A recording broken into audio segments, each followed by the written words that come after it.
আসসালামু আলাইকুম, সবাইকে স্বাগত জানাচ্ছি।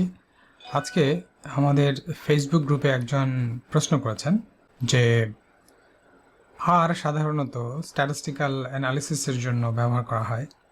এই ধরনের অ্যানালিসিসগুলো কি পাইথন দিয়ে করা সম্ভব? সহজ উত্তর হচ্ছে স্ট্যাটিস্টিক্যাল অ্যানালিসিস যেগুলো আর দিয়ে করা যায় সেগুলো পাইথন দিয়েও করা যাবে।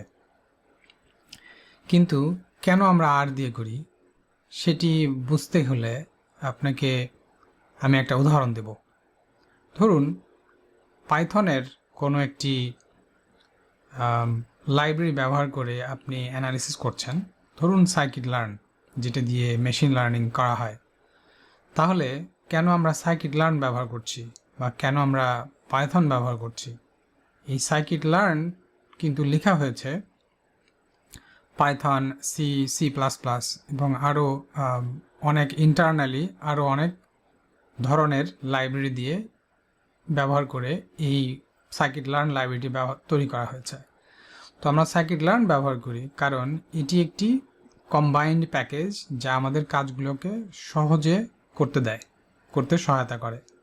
তেমনিভাবে স্ট্যাটিস্টিক্যাল প্যাকেজগুলো সাধারণত স্ট্যাটিস্টিক্যাল অ্যানালিসিস করার উপযোগী করে তৈরি করা হয়, ডেভেলপ করা হয় স্ট্যাটিস্টিশিয়ান দ্বারা, মানে তারা এটা ডেভেলপ করে। ধরুন কোনো একজন একটা নতুন মেথড প্রপোজ করেছে, তিনি হয়তো একটা আর এর লাইব্রেরি উনি রিলিজ করবেন, উনি কিন্তু পাইথনের লাইব্রেরি রিলিজ করবেন না মোস্ট লাইকলি, কারণ হয়তো উনি পাইথনে অতটা ফ্যামিলিয়ার না।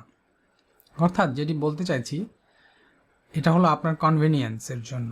আপনি অ্যাজ অ্যান অ্যানালিস্ট আপনার উদ্দেশ্য থাকবে সবচেয়ে কম সময়ে কম কোড লিখে কত দ্রুত আপনি অ্যানালিসিস করতে পারেন এবং সেটা ডেলিভার করতে পারেন। সেই কারণে স্ট্যাটিস্টিক্যাল অ্যানালিসিসের জন্য আমরা আর প্রেফার করি। কিন্তু মেশিন লার্নিং বা প্রেডিক্টিভ মডেলিং বা ওই ধরনের কাজের জন্য, ধরুন ডিপ লার্নিং বা আর্টিফিশিয়াল ইন্টেলিজেন্স, সেই কারণে আমরা পাইথন ব্যবহার করি সেই ধরনের কাজে। আর দিয়ে কি মেশিন লার্নিং করা যায় না? আর দিয়েও মেশিন লার্নিং করা যায়, কিন্তু তারপরও কেন আমরা পাইথন প্রেফার করি? ওই একই কারণে, ইকোসিস্টেম। যে ইকোসিস্টেমে যে অনেকগুলো লাইব্রেরি আমাদের অ্যাভেলেবল আছে, যেগুলো দিয়ে আমরা কাজগুলোকে সহজে করতে পারি, সহজে কমপ্লিট করতে পারি এবং ডেলিভার করতে পারি, সেই জন্য সেই ইকোসিস্টেম আমরা ব্যবহার করি।